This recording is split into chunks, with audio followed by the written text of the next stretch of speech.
Hi there, welcome to another Chess24 Banter Blitz. It's approaching that magic time, 11:30 AM UK time. So before we get into the Banter Blitz, let's have a look at the voucher code. So the voucher code Kingscrusher gets you 15% off. So just go to chess24.com/premium, and if you use the voucher code Kingscrusher, 15% off, get to play the likes of the world champion Magnus Carlsen, other amazing grandmasters, international masters, celebrities, and even bunnies like me on Sunday. So check that out. And there's also other great perks there of premium membership. Let's go to the challenges page now. And the first challenge today is a dangerous ride. Okay, I hope it's not that dangerous. Okay, I hope audio and visual is okay. Please let me know if there's any issues as usual. And we're going to start off with a tango here. And let me... Nope, let's not mess around with Zoom for a laugh. Okay. E5. So it's a 3-minute game.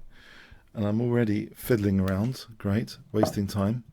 Precious time. Okay, so knight g6.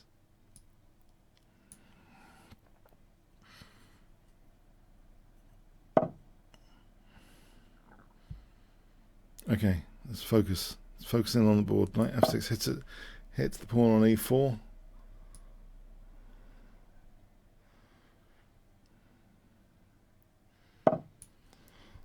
Alright, now I have a choice of... this pin looks tasty. Why does he let me absolutely pin the knight? Threatening knight takes e4. Structural damage alert. Is there going to be structural damage here? Okay, maybe not.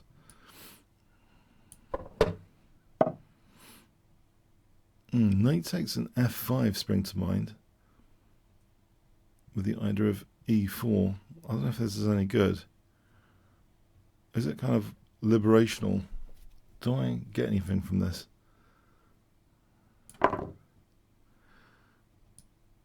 No. I've just realised he's got queen takes bishop. Okay, that was not very clever.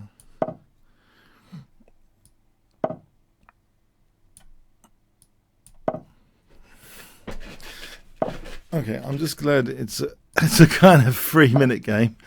There might be time to do a swindle.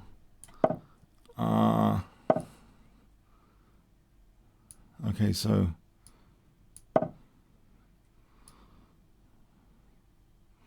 I'm having to resort to swindle mode already in the first game after that dubious knight takes e4, breaking all my principles of chess, active operations before castling, etc. Okay. Can I get a dangerous form pawn going as compensation? So I'm hoping for f4 and f3, a dangerous form pawn. So knight e5, queen f7, queen g6, that sort of stuff. I don't like the idea of the knight coming to e6, particularly. I might have to put up with that for a moment. Knight e6. Yep, I can be... it's a celebration cause, though. c6. Bishop e6. It's a liability in its own right. c6. When I say celebration, a sort of downside celebration. c6. d takes. Bishop takes. c takes. Rook ab8. I think c6 is possible. It is a bit of a tactical liability. Okay. Let's test that out, that theory. I hope. That's has he got bishop c4 coming up? Bishop c4. No, I don't think that helps. Bishop e6 issue. Knight c5 cd. I'm going to grab a central pawn here. There might be compensation on the way because of this tactical liability. The cruel duality of chess, that seemingly aggressive piece, can also have a downside to it. It's a tactical liability being undermined here. So bishop c4, c takes, bishop takes. Okay, Okay, I can get a pawn. This is looking a little bit better. Let's not drop b7. Okay. He's going to be winning an exchange, though. That's unfortunate.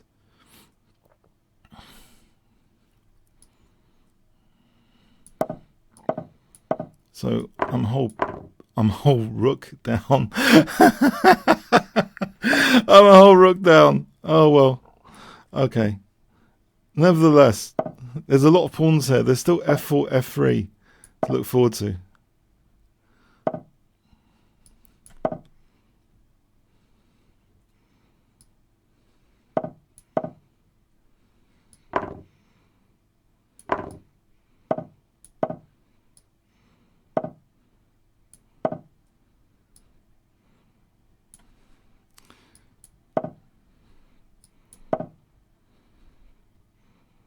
So e2, I'm trying to tie down my opponent's resources here. There is a key check. Let's extinguish that queen b1 check.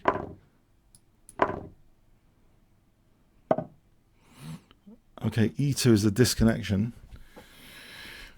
If rook takes, pawn takes queen, e2 looks to be to the rescue of queen f3, e1. It looks as though the worst has passed about. The previous horrors forgiven of my blundering habits. It's a 3-minute game. These things can happen. Okay, that was an extremely dangerous ride. It was a dangerous ride indeed. Okay, I need to zoom in on the board, focus in. Otherwise, all the blunders are going to happen, as Tartago says. All the blunders waiting to be made. They will be waiting to be made. Much more if I don't focus in.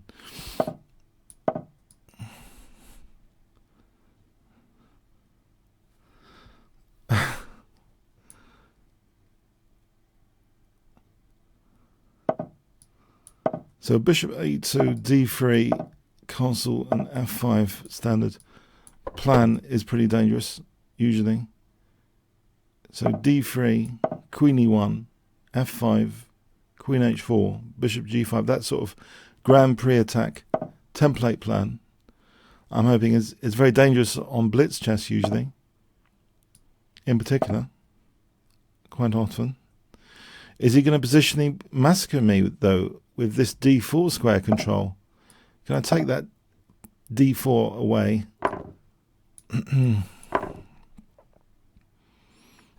Okay, so back to operations on the king side.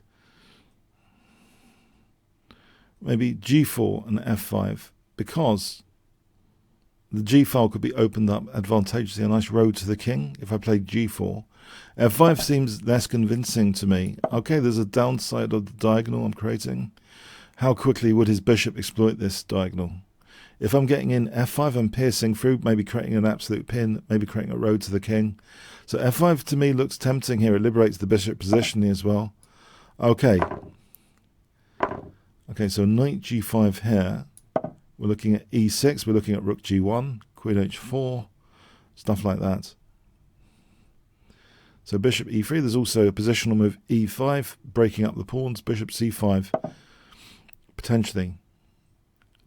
Okay, so here, bishop e3 maybe.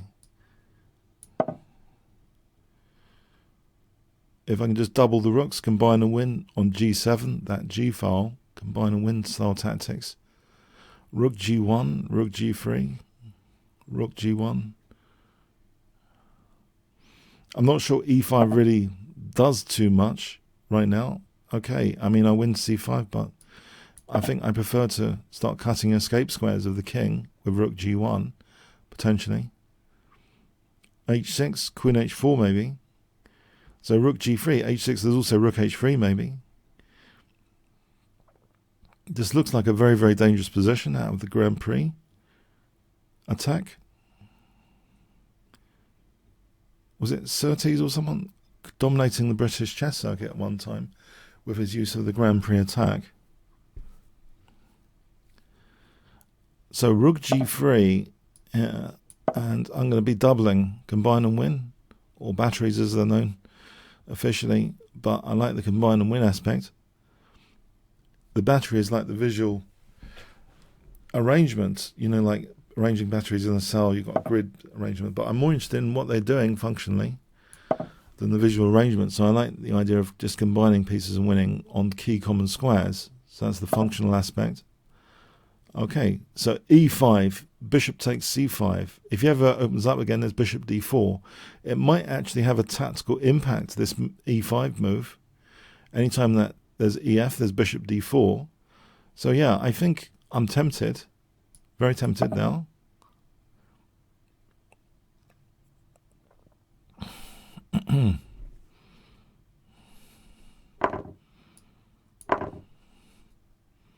In fact, I might be threatening f takes and bishop d4.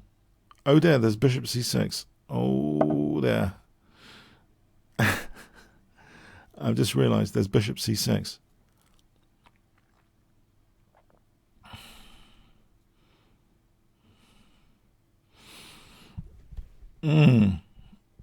Okay. Maybe f takes needs to be played anyway, or bishop d6. Okay, this is very tricky.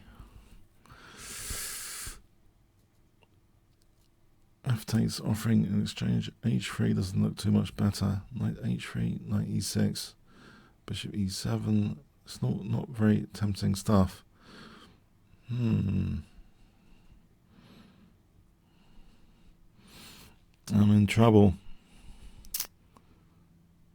Maybe knight h4, h3. Don't like the position. h4. This looks desperate. It gives the king h2 though, so I can answer with king h2. There is knight h4, knight f4.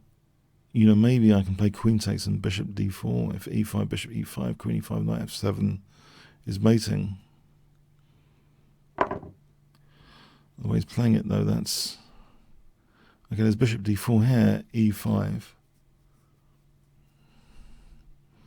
That's not so much mating just yet. Bishop d4 is not doing it, or is it? e5, there's knight f7 check. I think so, actually. e5, knight f7 check, kill a common square, potentially.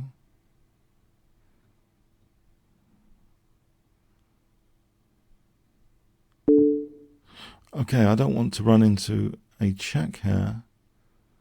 So how about something like rook g2 for a moment? I don't want to run it into a pawn check. Okay, there is knight f7 check here. And I would be pinning that knight. And after king g7, there's bishop e5. Isn't there? Because that pinned knight is not really controlling e5. So king g7, bishop takes e5.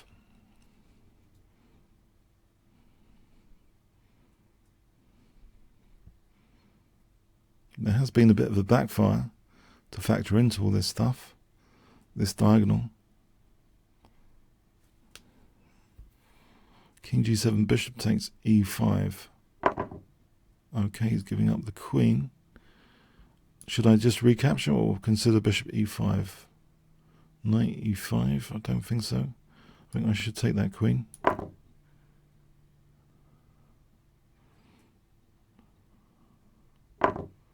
Alright, I can take the rook first. Yeah, I think I will take the rook first. Before queen d4, there's bishop g7.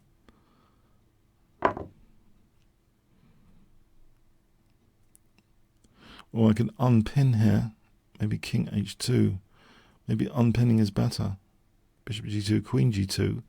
The knight's pinned. Or queen d4, bishop g7.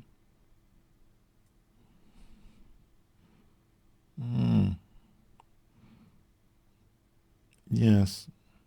I think I like the look of queen d4. It's interfering with the rook a bit. Getting a tempo, sort of. It's going to take on G2.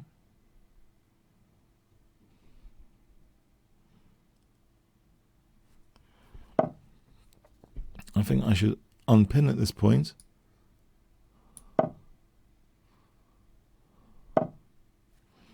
There is rook takes G6 here. If F3, there's queen takes E5.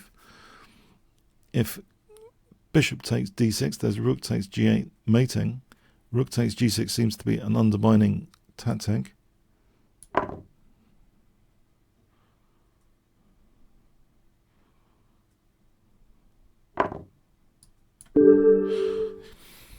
Okay, thanks. Yeah, got pretty tactically hairy there.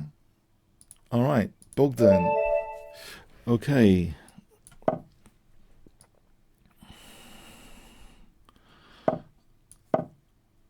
So we have this strange French defense. I'm trying to make it strange rather than bog standard against Bogdan. Bog standard. I find that funny. I laugh at my own jokes. Okay. It's not that funny. Bog standard. It's an English expression. Strange one. Okay. So rook e1. Okay. Rook e1. Queen e2. Rook e1. There might be a great gift if he castles. Is g5 really on the cards? Let's see. If he's committing to g5, pawns don't go backwards. h3, I'll celebrate the light squares. Oh, okay. I'll do this pawn move here. Queen e2. I'm going to overprotect e5. Or not. He's undermining it immediately. Okay. I have to make do with a backward pawn target.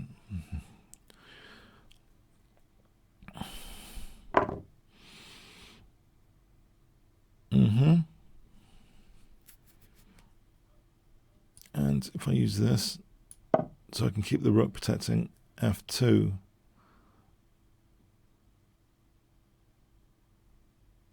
So knight e4, d takes queen e4, just looking at, it's not really threatening anything. Knight d5 isn't doing anything, just looking at these crazy moves. Sometimes different configurations just soon after, and they work. But don't think so here. Rook a e1. This backward pawn, I think, is the main target at the moment. Rook a e1. Okay, that's interesting. It is weakness creating. I think my knight doesn't mind going to h4 here. There's a hook on g6.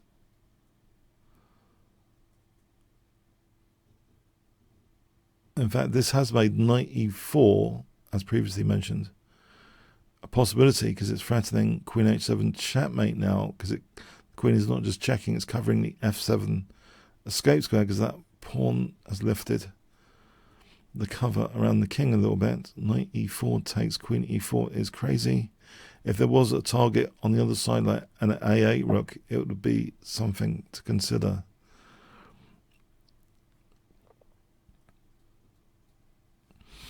Knight e5 here looks very interesting and powerful, blockading that e5 point. It unveils queen h5 here. Queen h5 looks very, very dangerous. Or is it? Maybe it's the start of something, though, with h4 to undermine this structure. So queen h5, I think, here. So I'm heading for h4.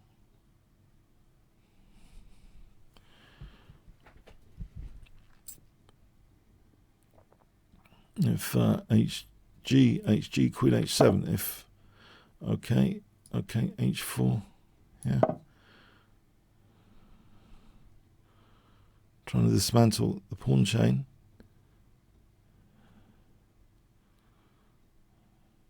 There is knight g4 in this position, I've just realized. I had knight g4, I missed it.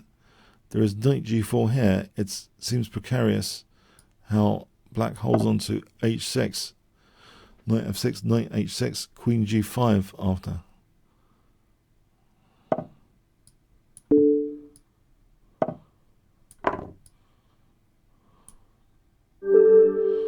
looks okay. Thanks, Bogdan. Yeah, that looks dangerous. Dirks. Okay, Dirks. Hi, Dirks. As in Dirk Gently.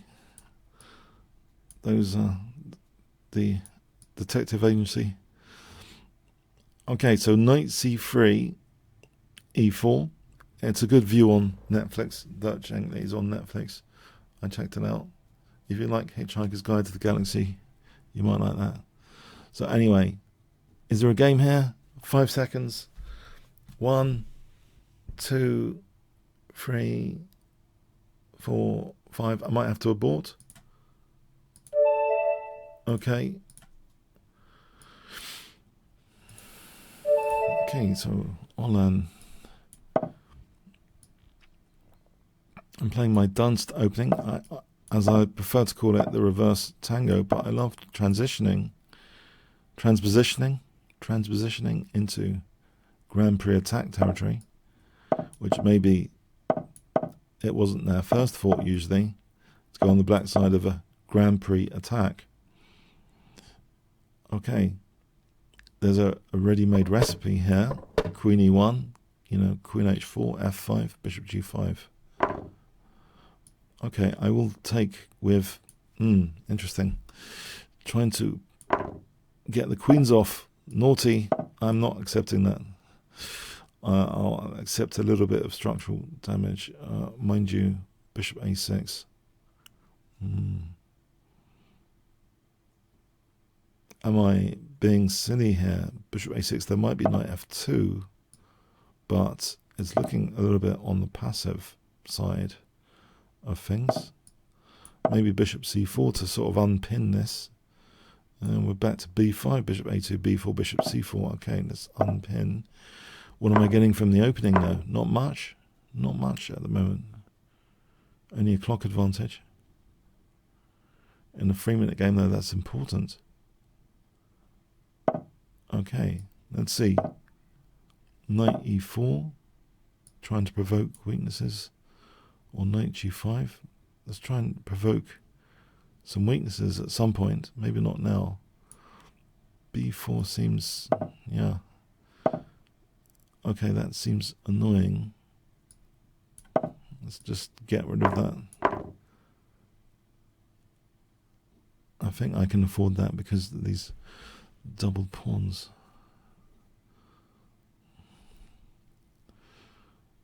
Okay. So, if I played h3 for knight e4 without f5 crushing my pawn structure, although that's another weakness. No, he's not going to play f5. Surely not. Just knight g5. That'd be a disaster to play f5. Oh. Okay, if it takes knight g5, I've got f7, I hope.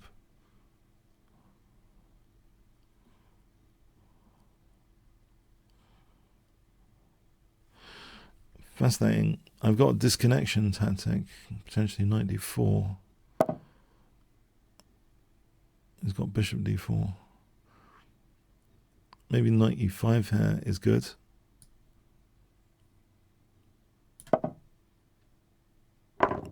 So I'm threatening knight f6 or knight d6, disconnecting the rooks, or an disconnection, interference, whatever you want to call it. Knight d6. Disconnection, interference.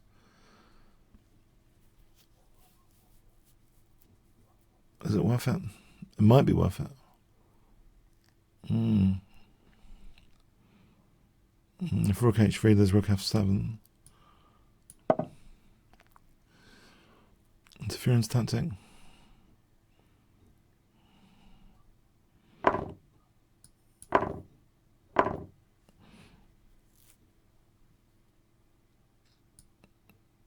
Okay, let's look at f7 for a moment. Parry the second rank threat of rook d2 with rook e2 for a moment. And take it from there. I think if takes queen f8 is checkmate.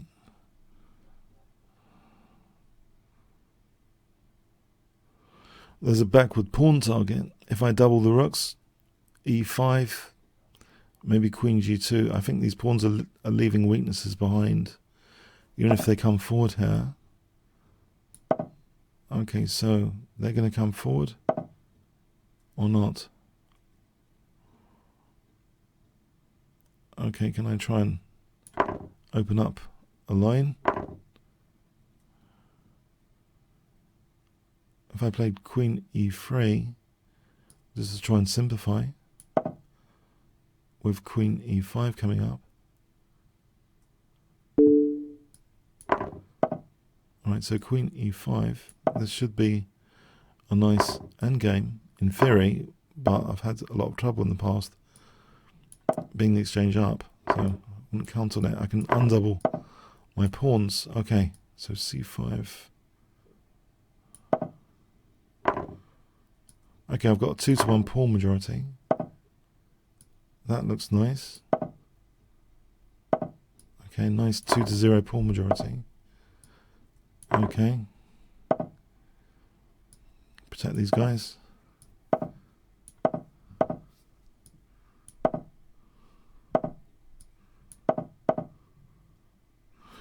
Okay. Drag this up.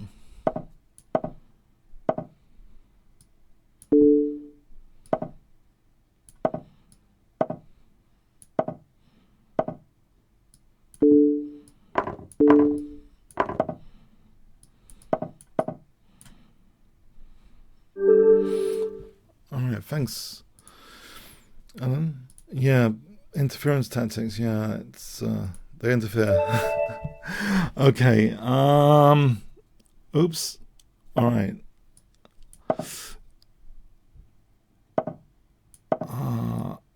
Let's see, so the tango here, this critical line, queen f6 I'm quite comfortable with, in theory. Or in practice.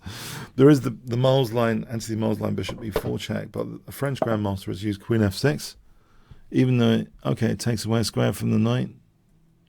It's setting a trap all the time. Bishop g5, knight takes and queen takes. If knight c3, c6, it's an issue with the queen here being a tempo gaining target for knight c3, knight d5. But on knight c3, if I played c6, it seems fine.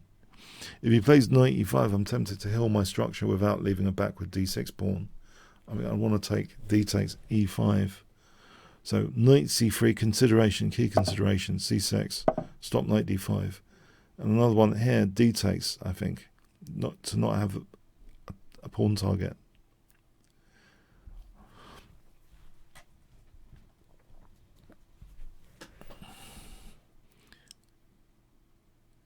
So we have this position which the tango declined.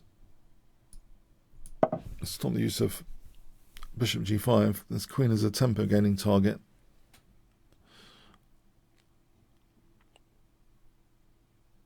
I can start to develop pieces, I hope. Okay, I'm going to fix this even if there is f4. Okay. Even if there is double pawns, I think there's some dynamic potential. I want to lock down on f4 if given the opportunity. With knight g6 later. He'll be threatening mate in 1 there. Okay, I'll castle here.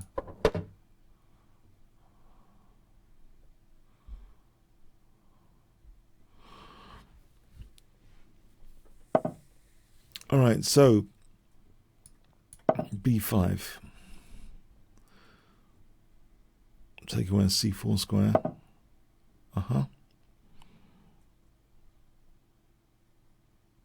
Fascinating. My knight's out of useful squares at the moment. Looks rather awkward. Maybe b6. Maybe rook a7 to d7.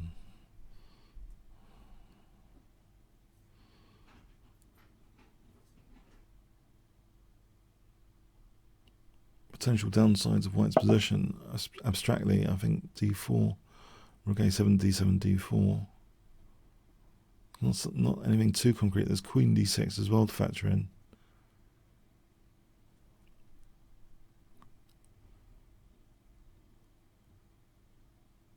Fascinating. If I just play bishop a6 for a moment, I think my pieces are really out of squares. He could play queen d7 and rook d6.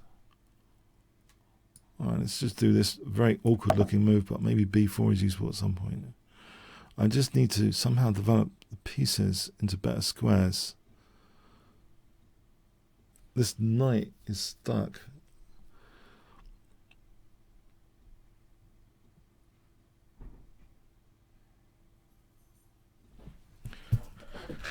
Can't see anything wrong with the white position at the moment. That's very annoying.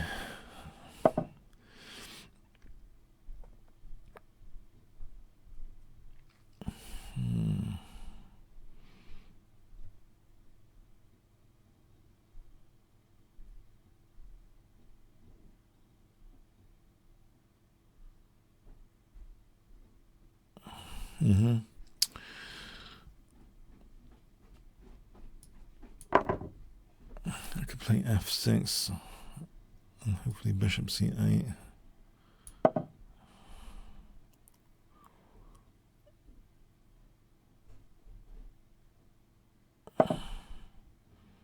And rook f7.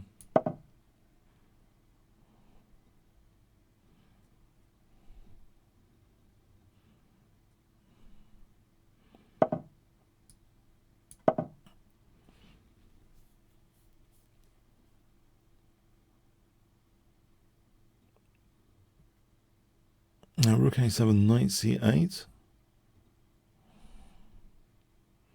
Rook c7, knight c8. Oh. Things are getting nasty. Okay.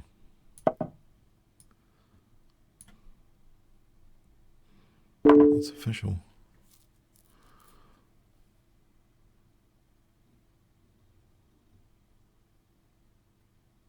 There might be... Oh, crikey. Is that g6 or is he simplifying everything? No. He can't double yet. The bishop's controlling d7, right?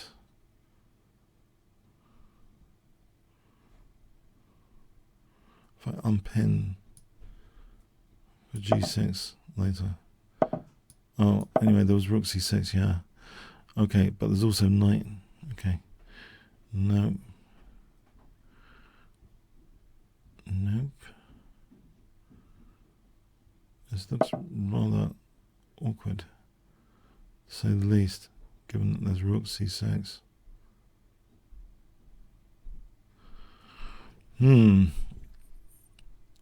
give up c6, I think. Just try and get some potential later. I'm in Zugzwang.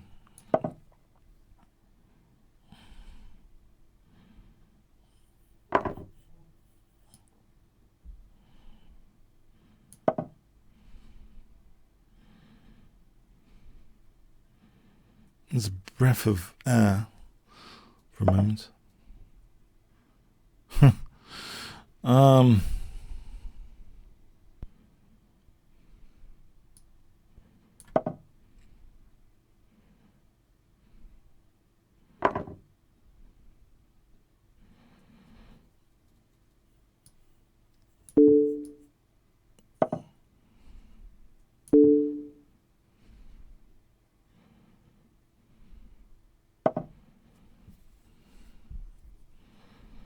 Two pieces is not usually a good thing. Okay. What does he do if I don't do anything? Is he just simplify down? Yeah, he's got a tactic to simplify down. Ouch. Oh, this is sadistic.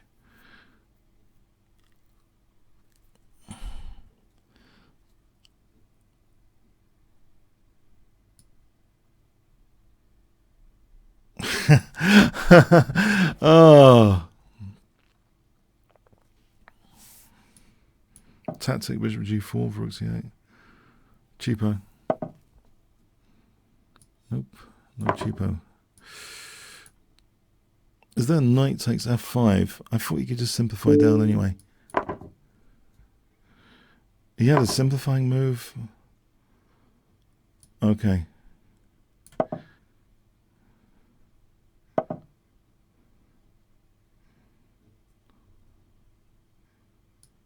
E3.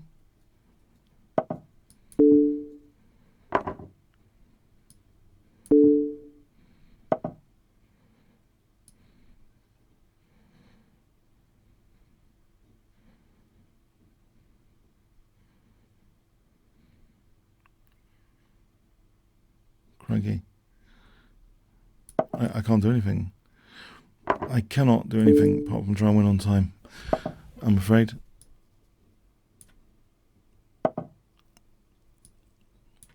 And even that's going to be tricky here. Okay.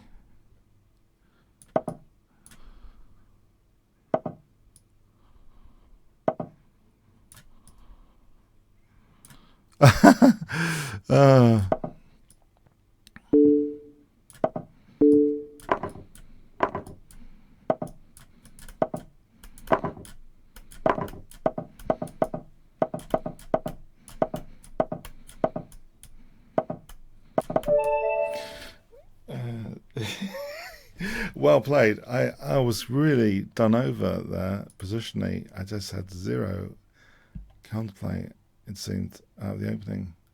I might need to check that out after. That was a very unpleasant. I think there was a knockout simplification just to take everything out and very quickly win that. Without further ado, yeah.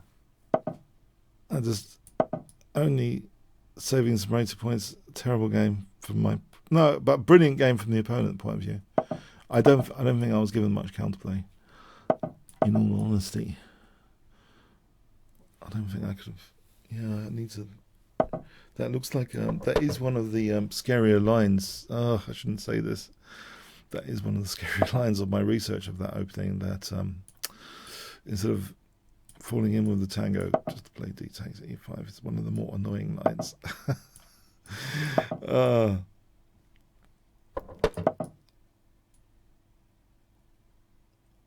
Maybe that's why it's not such a popular opening as black. It could be. It's one of the lines, yeah, I'm having difficulty with.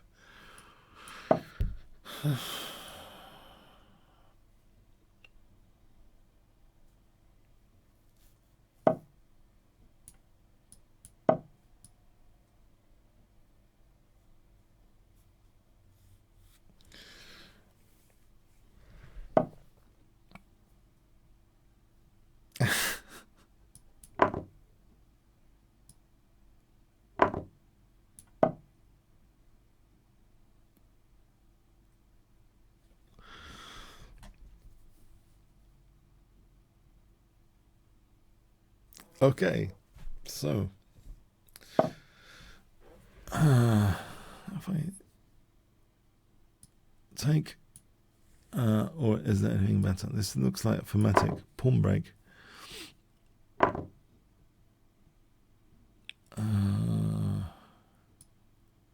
I do this? If takes, maybe rook takes. So it's a sort of undermining removal of the defender. If bishop f6, I don't think I'd mind if I get that dark square bishop. If there's double pawns as compensation.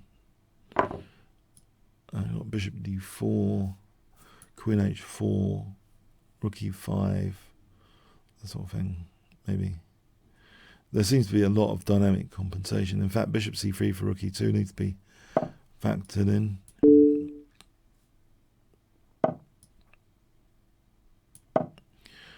Okay, so rook e5, rook, not h5, but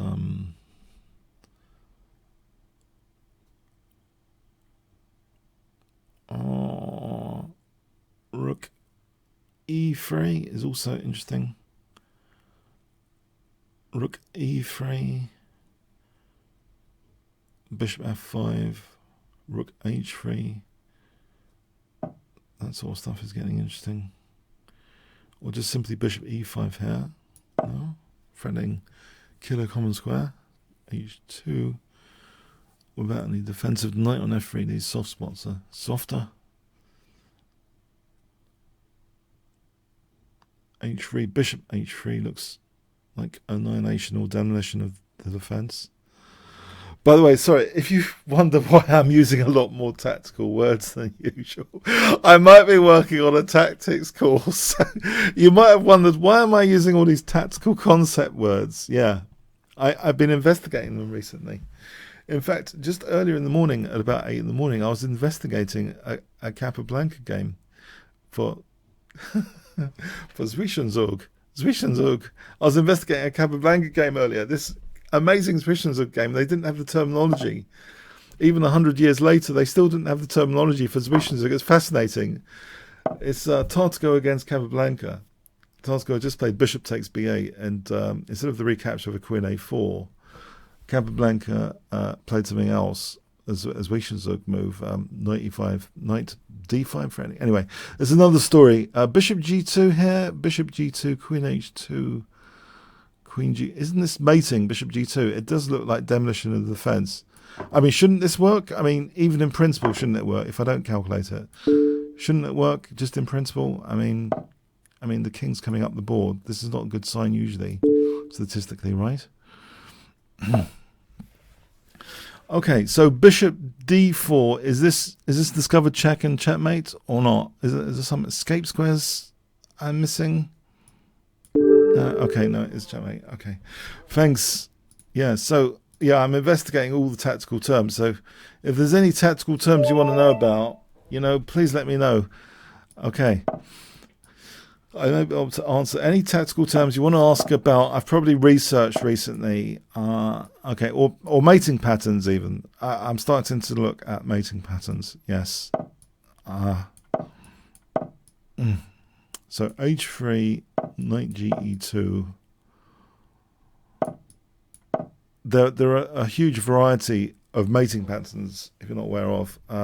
So I mean, you've got the basic mating pattern variety, which for most games is sufficient to sort of know about, I think. You don't need to know about the more esoteric mating patterns. So back row mate, smothered mate, support mate, which is not mentioned usually, but it's the basic one, in my view, support mate, or common square mate, as I like to think about it, where you just have a common square cooperating with pieces to checkmate.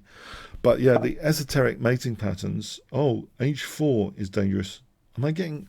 He's trying to hack me to death, this guy. That's really unfair, isn't it? h4 is dangerous looking. h4. Can I get away with f4 in time? h4, f4, h4, f5. hg, knight g3. Am I getting blasted on h3? It's possible. f4, h4, g4 is more likely. No. I'm shielding. With f5. h4, f5. I'm shielding h3. I think you only need to know 4 different types of mating pattern for most games. Back row mate, smothered mate, support mate, and there's another one. Back row, smothered, support, i.e. common square mate. And there's another one. And I think there's another one. Okay, but anyway, I've been looking at the Arabian knight is a bit of history though. The more ancient one where the rook is supported by the knight. It's fascinating. So f5 here, just trying to shield h3. Okay, what would he play on f5? This looks natural to play f5. Okay, I know I'm getting sort of in trouble if I ever take that. Okay.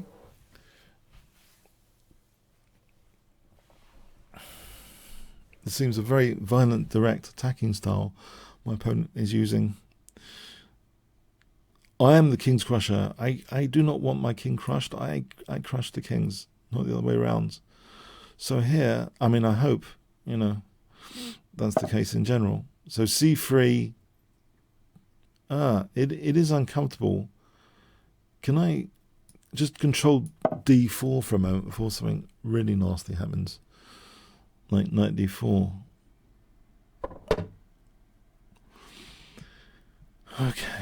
Okay, it's like that, is it? Okay.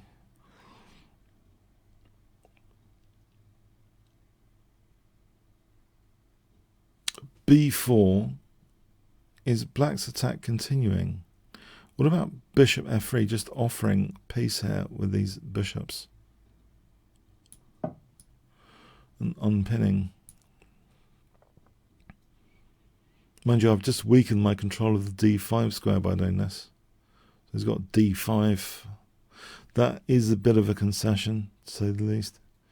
d5, queen c2, am I crumbling?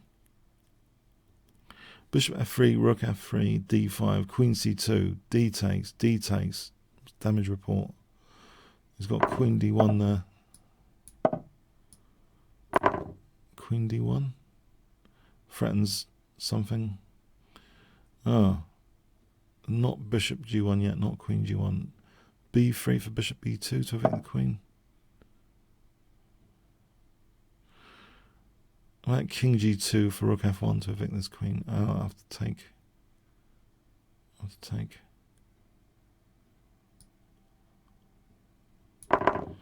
b3 for bishop b2. Unless there's anything better. a4 for rook a3.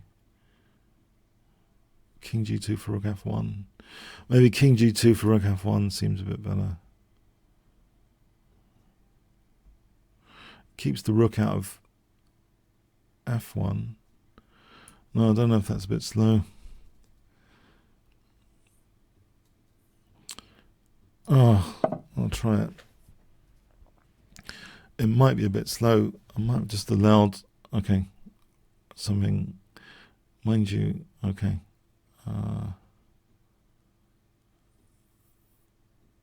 Mind you.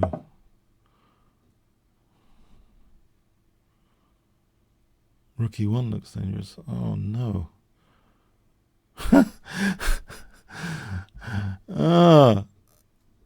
I think it's better to get rid of, because he hasn't played that. I think I should try and get rid of one pair of rooks here and then worry about this pin later. I think he had rook e1. This is a very uncomfortable position.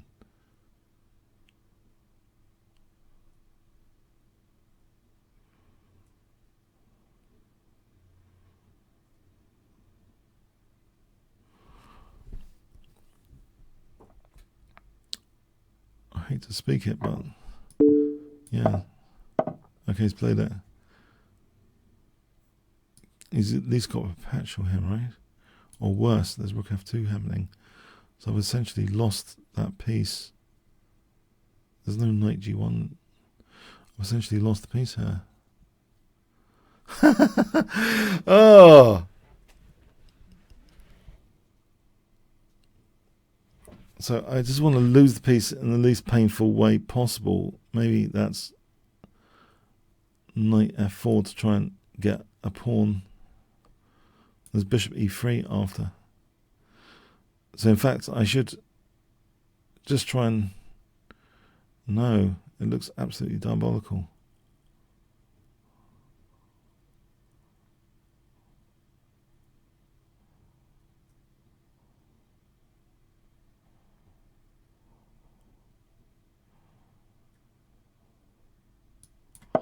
No, it looks there's nothing.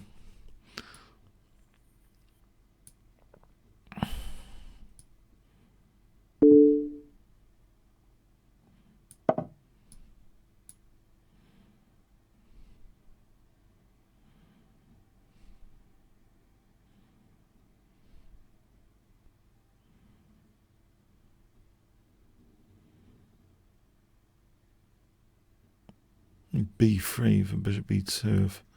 If rook e1, b3, I suppose, because otherwise rook e1, bishop e3. I don't know why he's not speeding up now.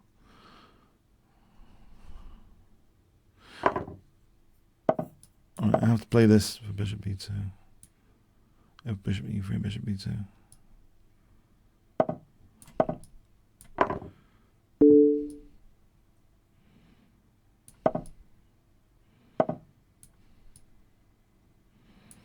Right, is this a winning pass pawn for him or something as well? I don't really want to give him a winning pass pawn as well.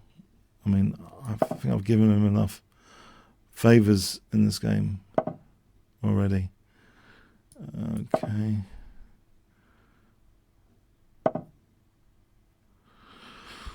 Mind you, my king, if I got a potential pass pawn, I'll try this. Maybe I've got a potential pass pawn. Oh no, as mentioned, I've given him... I have given him another favour. Okay, great. Set the knight.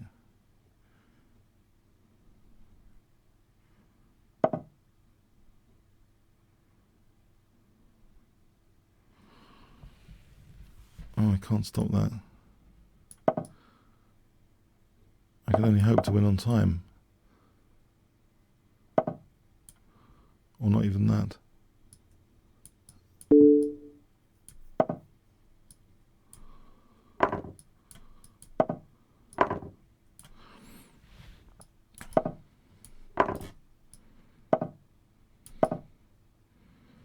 Win on time, did I say? I think I mean draw on time.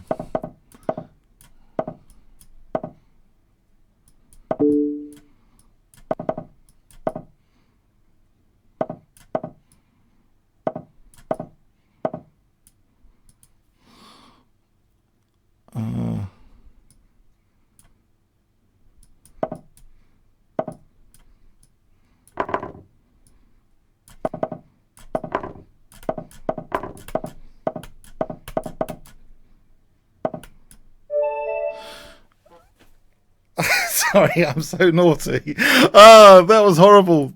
What is this about today? What is this?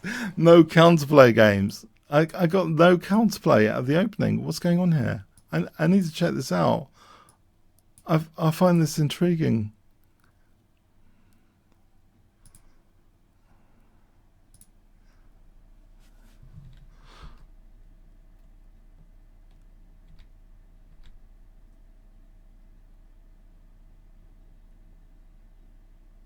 Okay, D4 maybe. D4 in the opening.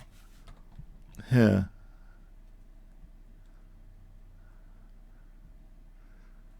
Bishop G4. Wow. This is quite the move.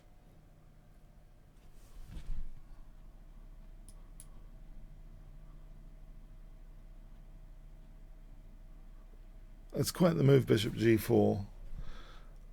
My intuition was saying F4, F5, but this Bishop G4 is a spanner in the works.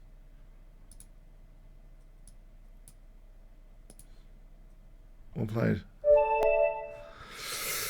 That opening, yeah. Crikey.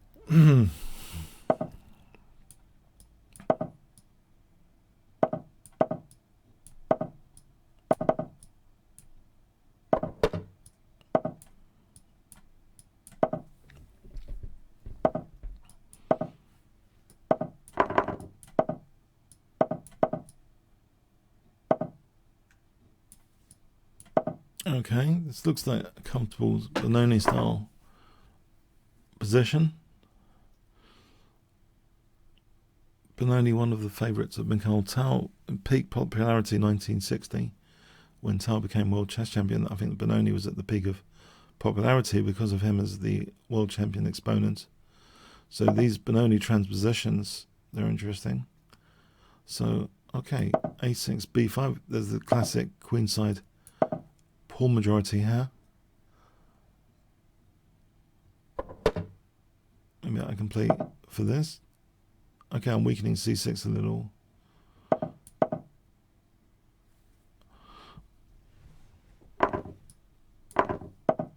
Okay, there's check, which is usually interesting. And just reroute the knight maybe to C5 here. Knight D7. And this knight G4 is interesting. No, I think this looks okay for the moment. Knight C5.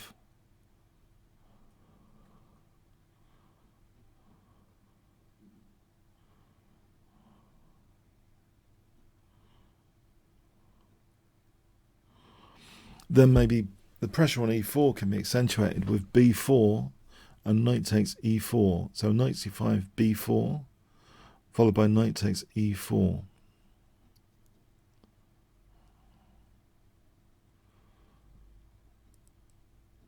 Okay, I'm without my fianchetto bishop at the moment. Or fianchetto, as I used to like saying it. Queen takes and then b4. Doesn't that just win a pawn nearly? Or am I going into nasty pins? I'm probably going into nasty pins. But I might have b3 first, you know, to try and crush that bishop a little bit. Oh, there is knight takes d6. There's 2 pieces for the rook. Otherwise, there's knight e4. Okay, is he going for 2 pieces for the rook? Knight d6 takes. But if he doesn't, you know, if bishop b1, knight e4, I protect d6. And if bishop takes, rook takes, I'm hitting d4. There's no knight d6. If rook e1, you know, I think there's f5. Okay, so I'm on d4, which ties down this knight. Okay. So in this situation, I've got a 2-1 pawn majority there. Knight f6, rook e4. Well, there's rook f4 as well. So just rook f4 for a moment. He plays g3. There's rook f2. The rook's not trapped. If he plays rook e7, well, there's things like knight e5, which cover against knight e6 check if he wants to exploit the pin. Knight e5. Okay, that d4 is hanging. Right, so here there is rook f4. You can win a piece back with knight c8. Okay, I'll let him. Let's go with that pass pawn potential c3. So knight c8, rook c8. Okay. I assumed. Okay, let's just push this pass pawn potential forward. Knight c8, rook c8, rook d7, cb, bc, b2. This looks like a winning pass pawn here. The classic that came from the opening. The imbalance came from the opening. The classic Benoni 3-2 pawn majority at work, culminating in dangerous pass pawn. All right, thanks. Dangerous, right? So, 6 okay. Let's see here.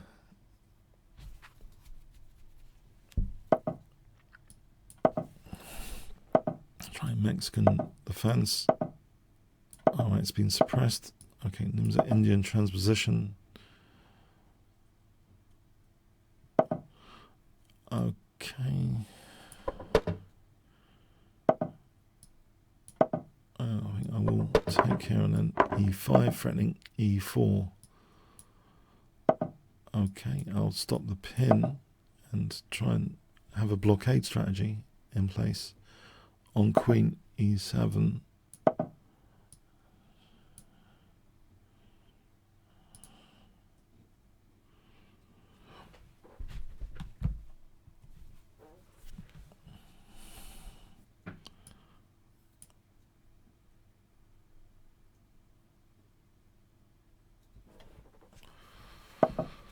Alright, so a nice blockade strategy, if I can do it, would be knight a5, but I suspect he's going to play c5. So is the knight out of place on c5?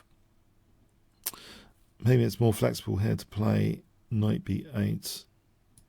I would like to play b6, and then maybe a5, knight a6 to c5.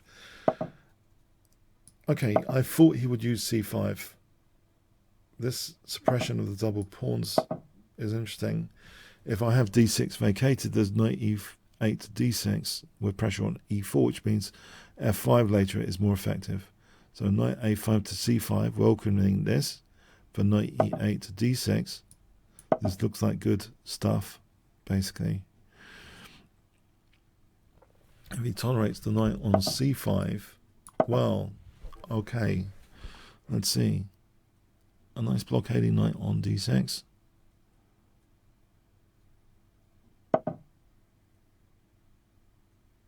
Okay, can I play knight h7 to g5 here?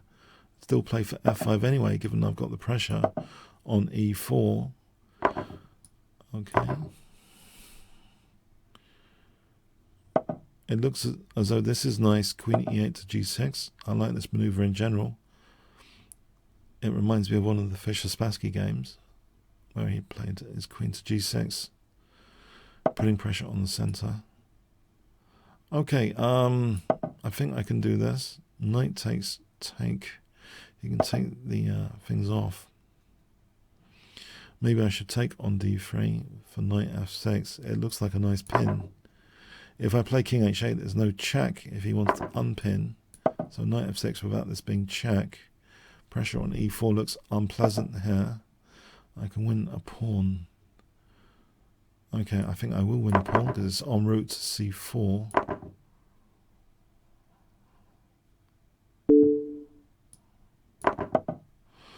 Okay, so knight g5 here is interesting, or knight f6. Which one? Knight f6 to h5 looks interesting for knight f4, more interesting than knight g5. It's not really, hasn't got a follow-up on g5, it seems. So I think knight h5 for knight f4. This looks rather desperate. What's that about? I think I will take that.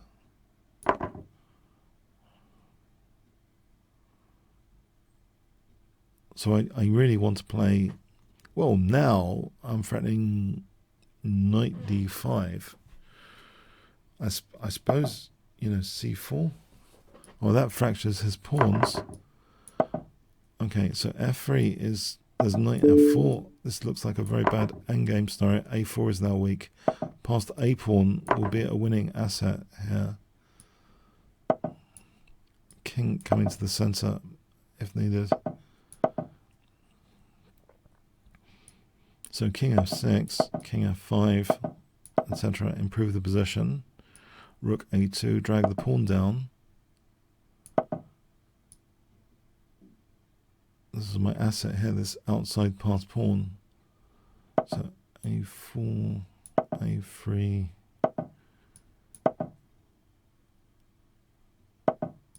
Okay, getting ready to queen. There's a check. Queen. Take this guy. Right, thanks for the game. And excellent. Okay, Friedel. Oh, we need more game challenges. Anyone wants to challenge today, please do send the challenges off. Definitely beatable if you want to send your challenge off. Okay.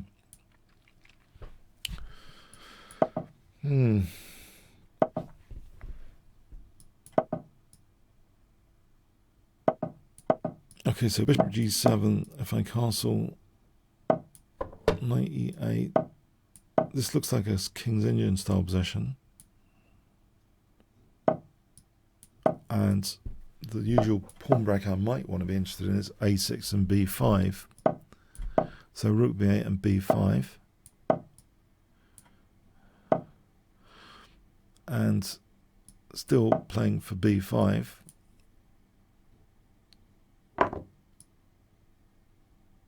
In this position, I think I am interested in playing for b5. Brings back memories. The ledgers in a pub in one of the British Championships, they were telling me, consoling me of my King's Indian. I think maybe I drew or I lost, and they were telling me, you know, just play for b5. I remember that. And Andrew, Steve, and Davis ledgers telling me about the King's Indian secrets of b5. Okay. So here we go.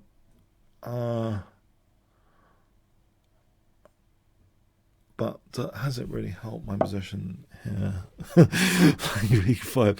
It's sort of, maybe there's a b3 target, bishop c2. Maybe it has bishop c2. On g4 would be weakening his king as well. Bishop c2 is a threat.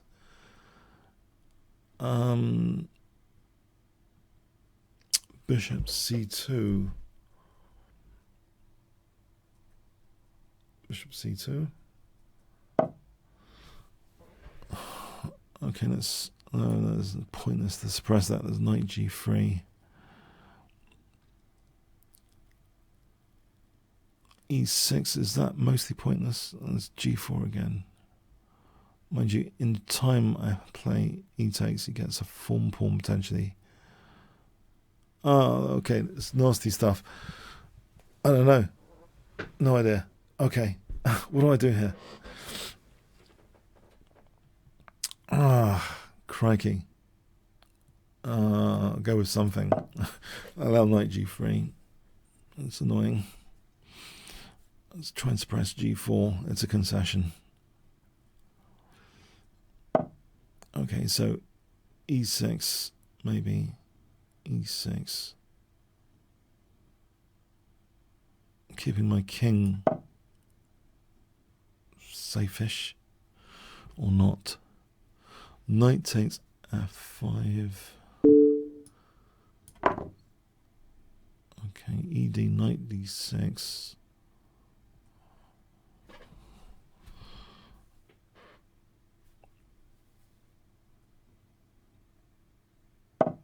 Still without too much play here. Ah, come on. Okay, if I played rook b7 just to keep this rook out of a7, just in case that's going to be an issue. Oh, great. I'll just blundered the piece, haven't I?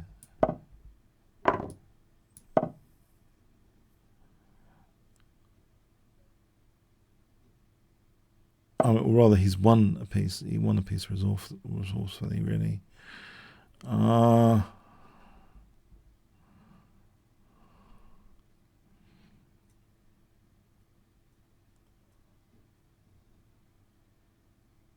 Is there chances to go for the king? I have to get this out of the way. Maybe rook b3 in the circumstance. Hitting that knight at least, trying to get some counterplay before it's too late to do anything. There's d6.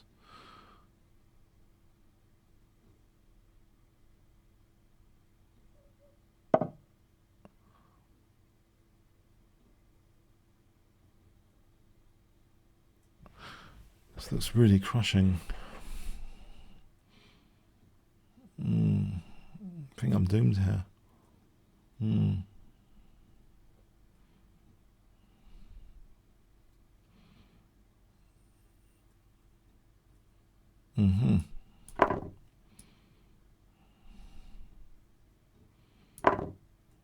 Okay.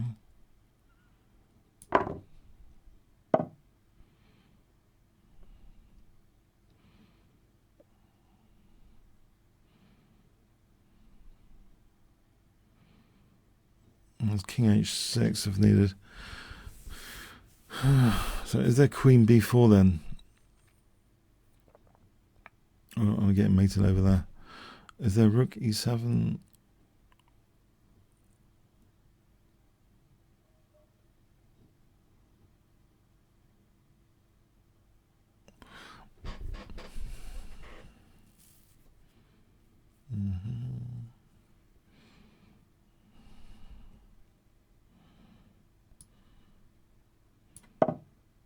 And queen f4. And have an escape hatch. g5 planned.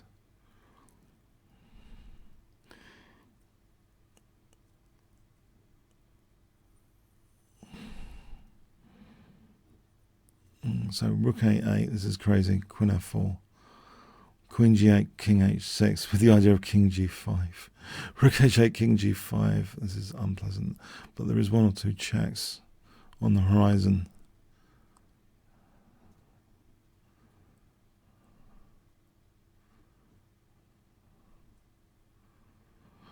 He's not immediately going in for rook a8. Interesting. Rook a8 seems tempting though. Rook a8 Doesn't it seem tempting? Okay. Oh, dear, oh dear. Incisive player, peace up. This is strictness. This is strict thinking. Trying to find that irreversible damage move where I'm so damaged it's irreversible. Ah, okay, okay.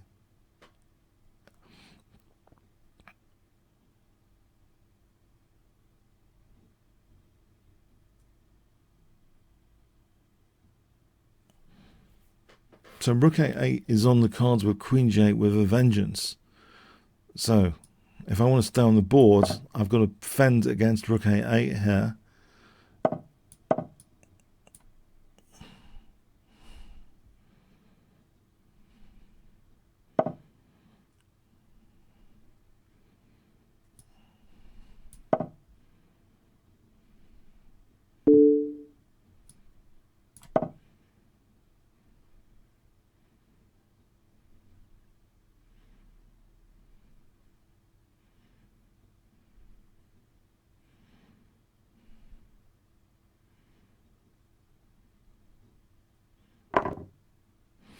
Queen takes. Well, there's all sorts for him. He's a piece up. I might as well go with Queen takes as a sort of battery.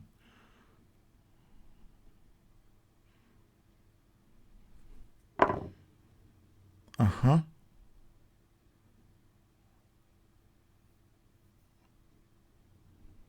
All right.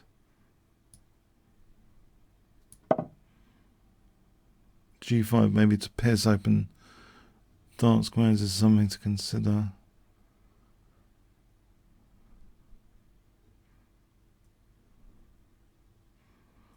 The check and queen somewhere. He's got Queen F8 check. That's a snag.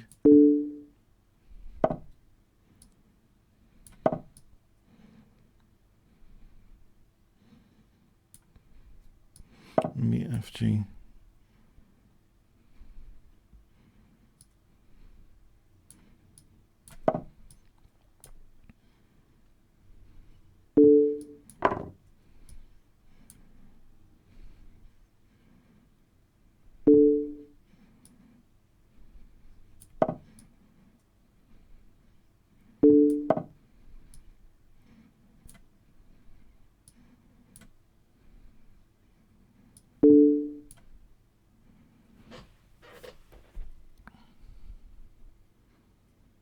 Yes, I think that's it. Wait, well played. Oh, I thought I was wriggling a little bit. No, not enough. Okay, no, well played.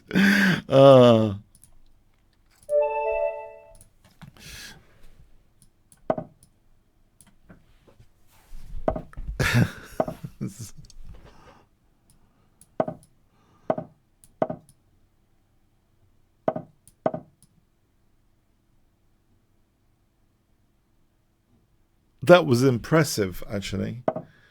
Not immediately playing for Rook A8. That was nerve to find those irreversible damage moves instead. Very, very good. Yeah.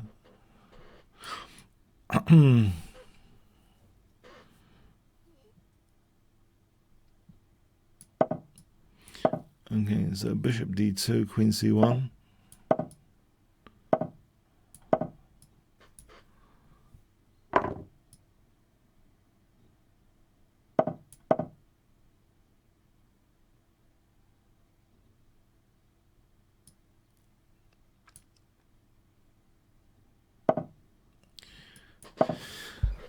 Okay, pawns don't go backwards, so maybe the light squares here can be celebrated. Knight H2, Knight F5,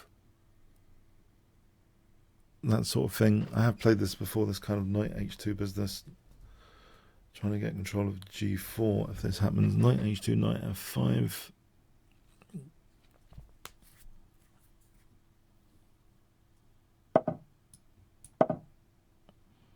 Knight F5 threatens Knight G7. Anyway, that has to be parried. Is it castling?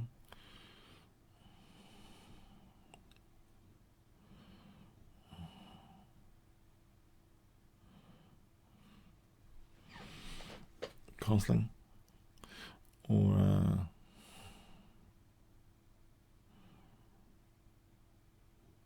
castling somewhere.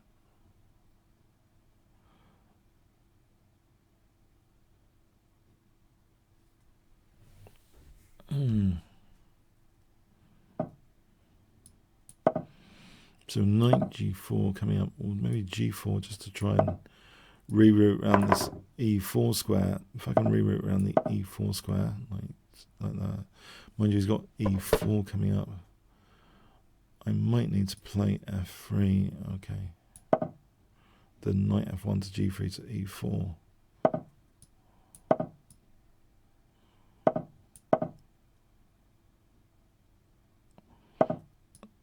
Okay.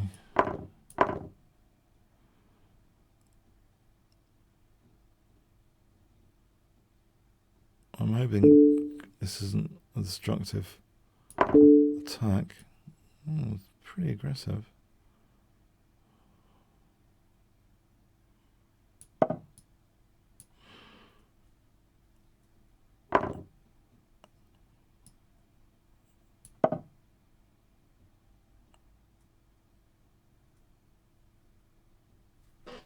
I suppose, you know, simplification was an option there. This is a skewer, isn't it? Reverse pin. Skewer is like a reverse pin. Did you know there are two types of skewer? A relative skewer and an absolute skewer. Basically, like pins, you know, relative and absolute. You can have the same for skewers. It's just like reverse pin. And you, according to Wiki anyway, I don't know if they've made this up, but there's apparently a relative skewer and an absolute skewer. Yeah. I was not really discerning about my skewers until recently reading this Wiki article. You know, I feel enlightened by Wiki sometimes, Wiki Chess. I don't know who's writing it, some secret committee or something. It's very enlightening. I admit it. Wiki somehow, when they talk about chess with great authority, it really is amazing. I don't know. Did you guys know about relative and absolute skewers? Did you? Be honest.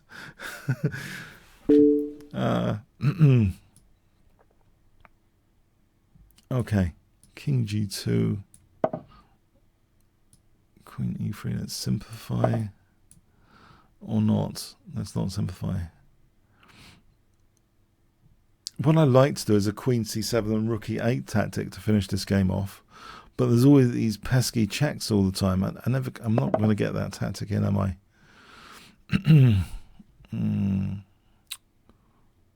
What about rook c5? Okay. Sweden skewer. Okay. Sorry, that set me off, Sweden. I've been looking at all sorts of tactical terms. Okay. Is that an absolute or a relative Sweden skewer? The mechanic. Actually, you can have also a third type, which I'm sure applies to all. You can have a partial pin, right? Which means you can have a partial skewer as well. It's when, you know, a partial pin is when they can still move the pin piece along the line. Yeah. No, I like to check this out a lot recently.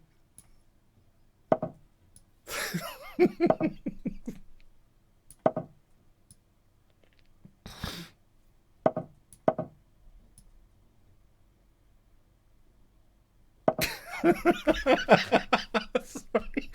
Oh dear, oh dear, oh dear, oh dear.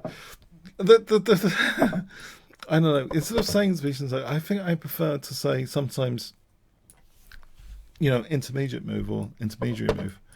I know, using two words sometimes, because it sort of implies to me an intermediary thing. But the more you look into it, especially if you're on IT, I think there's another way of looking at these visions. If you're in IT, I mean, it's like a transaction flow. You know, when you capture and they recapture, it's like the intermediary move breaks the normal automatic transaction flow.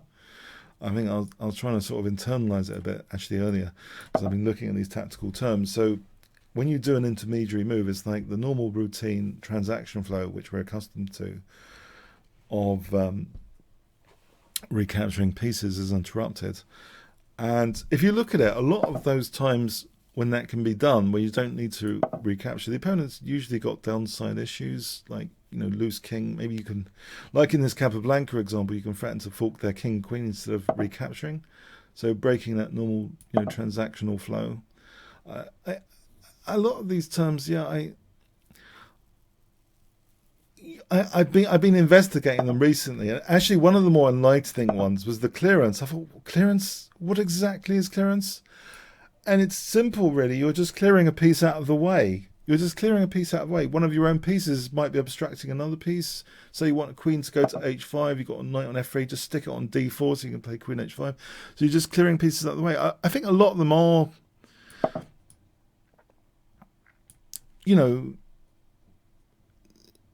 I think internalizing all the tactical terms as much as possible is a handy thing to do, yeah. But as for the mate patterns, I just don't believe you need to know all the technical mate patterns. I think most mates at this speed are basically, support mates, back row mates, or smothered mates. Any tactical term you want to ask me about, either this week or in the next 9 minutes or next week, please do. Please do. I really okay. So okay. I don't know if you guys prefer to say, when you're thinking about positions, Zwischenzug or just intermediate move. What do you prefer when you're thinking about a chess position? Do you feel you're going to make a Zwischenzug now or an intermediate move? I mean, what do you think? It's just funny they didn't have a way of describing that move. If you look at this Capablanca game, that's also I find interesting. When you have an era, you've got these annotators struggling to call these moves something interesting rather than just clever move or finesse move. So they're struggling and they don't have that word Zwischenzug or intermediate move or anything. So I find that kind of fascinating as well.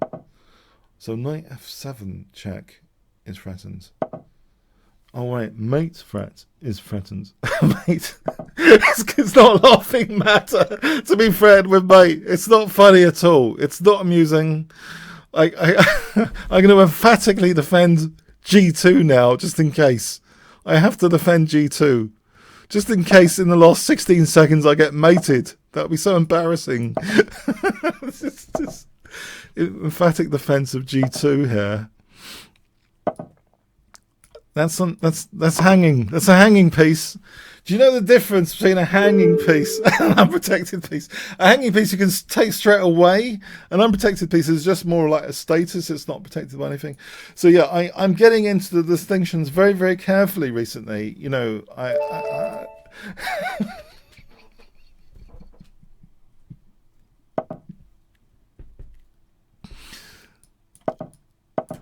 Okay, so another 3-minute game.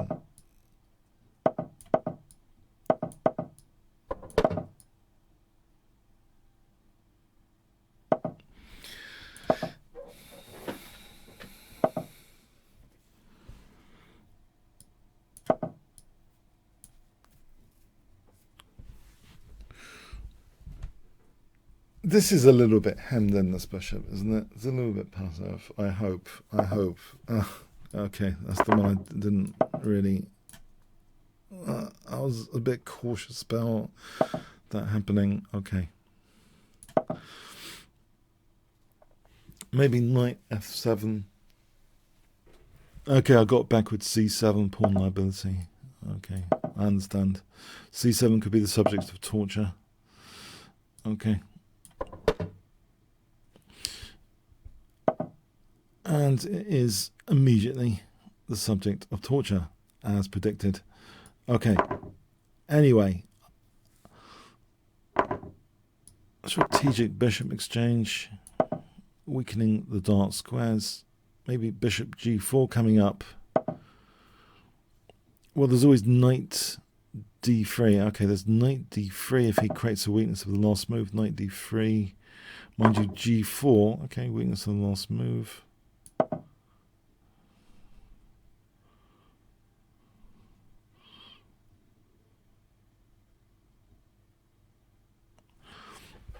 Is that like knight f5 or that nasty pin?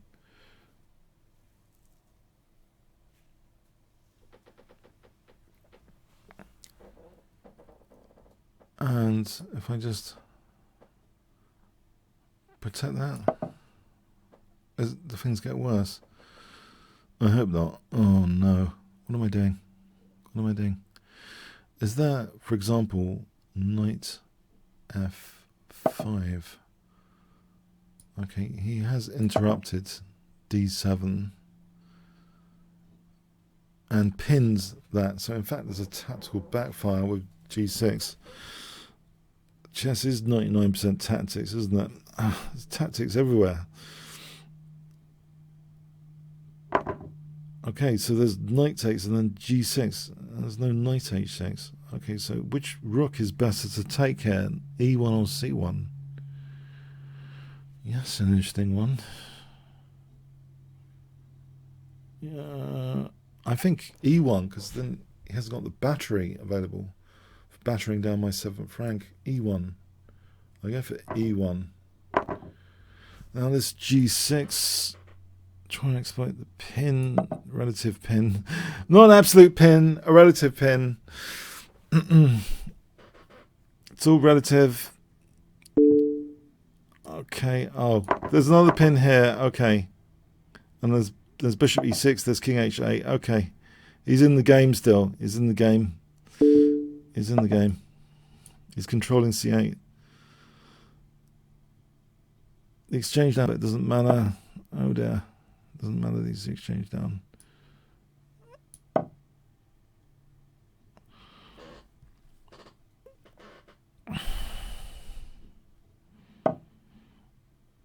Okay, queen b7. There's queen c3, king g7. Queen c3, king g7. I have queen b4 coming up.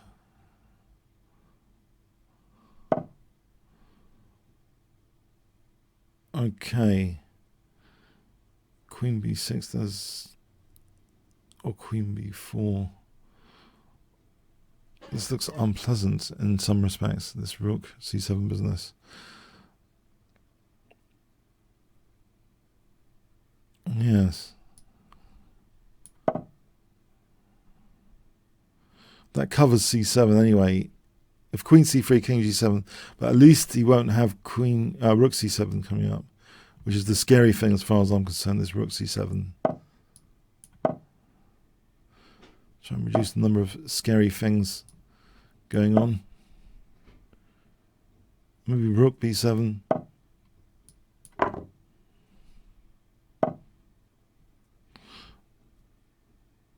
Okay, there's a scary h5 coming up.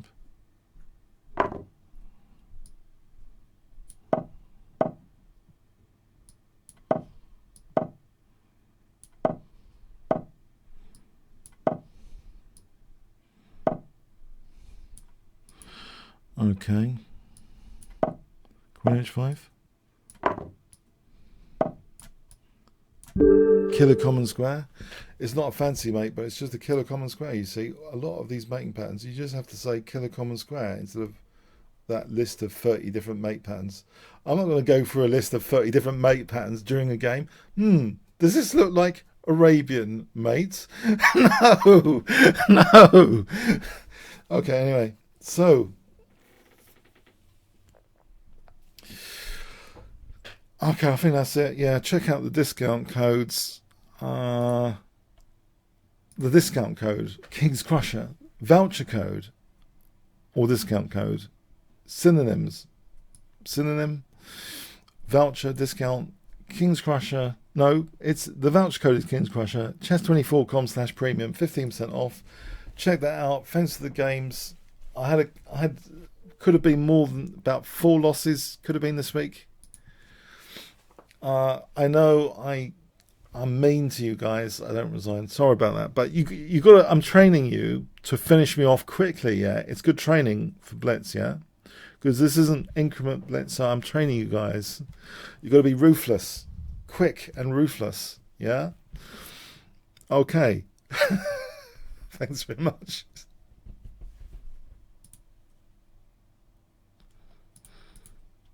Have a good weekend. See you next week.